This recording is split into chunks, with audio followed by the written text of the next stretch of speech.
मेरा नमस्कार। मैं डॉक्टर वर्षा, जनरल फिजिशियन इन आयुर्वेदा। अपनी आज की वीडियो में मैं आपसे शरीर और आत्मा के बारे में डिस्कशन करूंगी कि आयुर्वेद में शरीर और आत्मा की क्या परिभाषाएं बताई गई है।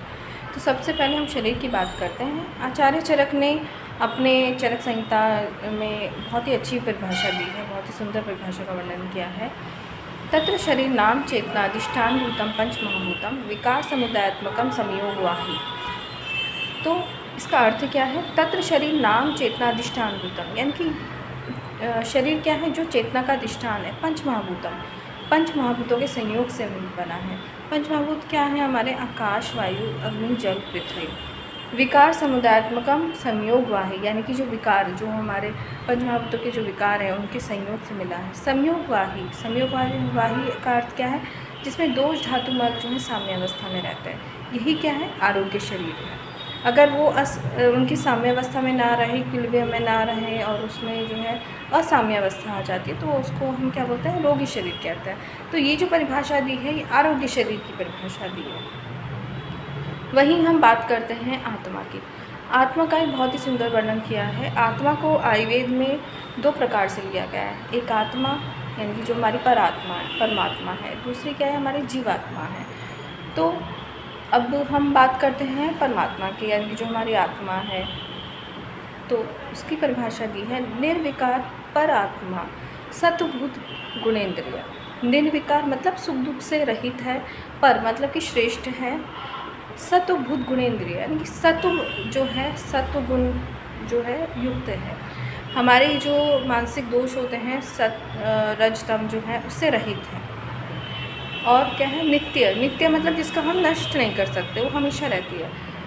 दृष्टा पश्यति ही क्रिया, जो दृष्टा मतलब इसका अर्थ क्या है कि जो हमारे संसार में जो भी क्रियाएं हो रही हैं उन सबको क्या करता है? देख रहा है। इसी को हमने क्या बोला है? परमात्मा। यहीं भी अगर हम बात करते हैं जीवात्मा की, जीवात्मा क्या है? जीवात्मा जो है वो रजतम से युक्त है। रजतम जो मानसिक दोष है उनसे युक्त है, इंद्रियों से युक्त है।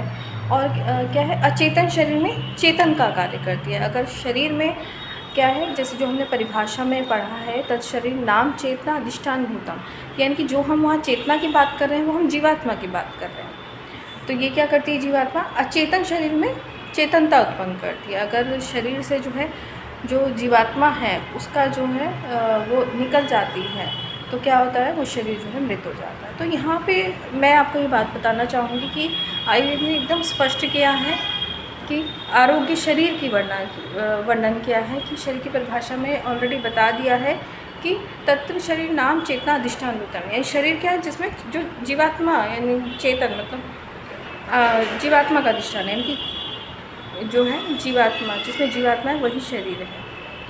और उसके बाद पंच महाभूत, यानी कि जो पंच महाभूतों के संयोग से मिलकर बना है। और आत्मा के बारे में क्या बताया है? आत्मा को दो प्रकार से बताया है, परमात्मा और जीवात्मा। तो जीवात्मा क्या है? जो मैंने आपको बताया है कि जो अचेतन शरीर में चेतनता उत्पन्न करती है। जब वो चेतनता उत्पन्न करेगी तभी हम उसको शरीर बोलेंगे। और अगर वो अगर जो शरीर है जिसमें चेतना नहीं है, तो वो शरीर, उसको हम मृत शरीर कहेंगे। तो यहाँ पे बहुत अच्छे से आयुर्वेद में डिस्क्राइब कर दिया कि चेतन शरीर क्या है और अचेतन शरीर क्या है।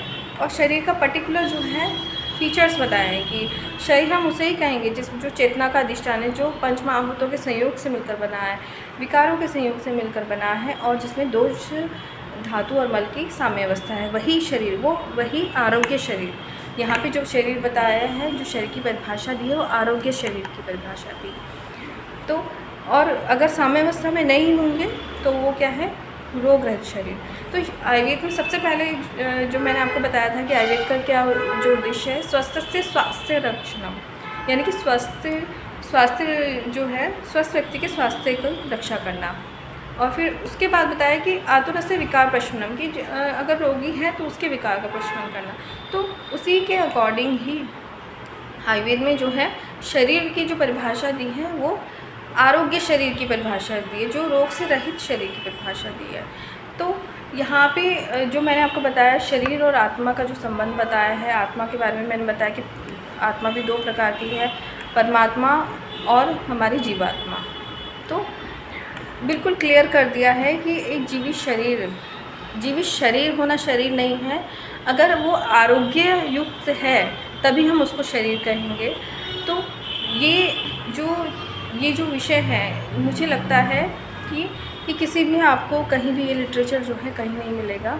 और इससे ये भी मैं एक बात को मैं सिद्ध करना चाहूँगी कि जो आयुर्वेद है वो हमेशा स्वास्थ्य की बात करता है। तो कभी चिकित्सा, मैंने बताया था कि ये सिर्फ आयुर्वेद का एक अंश है, तो उस सिर्फ अंश के लिए वो बाद में बात करता है। जो आयुर्वेद का उद्देश्य है सबसे पहले यही है, स्वस्थ स्वास्थ्य संरक्षण आत्मरस विकार प्रशमन। तो सबसे पहले स्वास्थ्य की बात करता है कि स्वास्थ्य को हम कैसे मेंटेन कर सकते हैं। शरीर है तो शरीर, आरोग्य शरीर क्या के फीचर्स क्या हैं।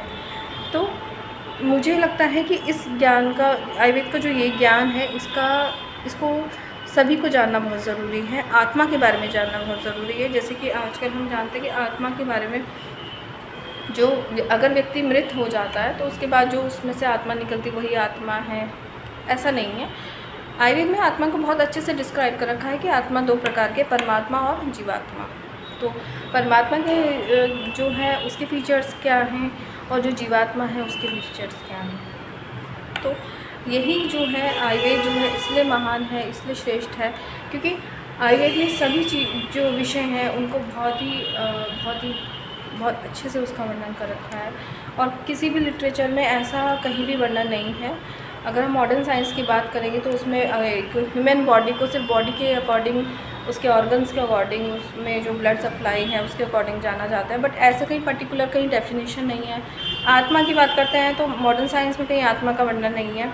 और आत्मा को आज हम जिस परिप्रेक्ष्य में जानते हैं वो तो बहुत ही नेगेटिव परिप्रेक्ष्य में जानते हैं कि कोई व्यक्ति का डेथ हो गया तो वो आत्मा निकल के चली जाती है, बट वो आत्मा का क्या है, फीचर्स है। तो मेरा जो आज की वीडियो बनाने का यही था कि आप शरीर और आत्मा को बहुत अच्छे से जानें। Thank you.